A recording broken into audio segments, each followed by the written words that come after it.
Rudolf Helpmeyer is a composer. This gas pedal is one of his instruments. When fully depressed, it sounds like this.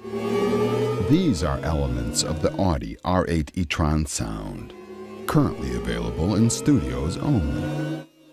We had to convince a lot of people that we have to develop something completely new.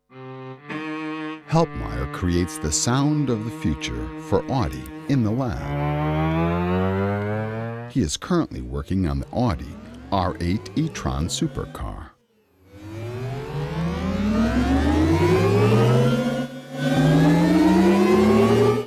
Without sound, the Audi R8 e-tron would sound like this. Nothing. Just tire and wind noises.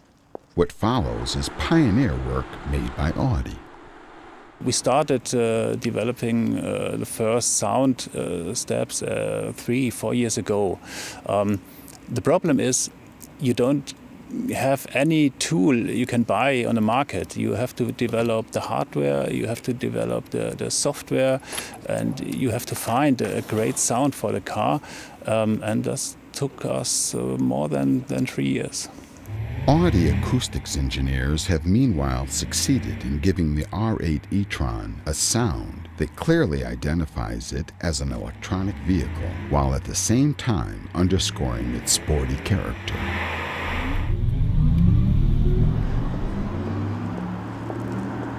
This is what the Audi R8 e-tron sounds like on the road.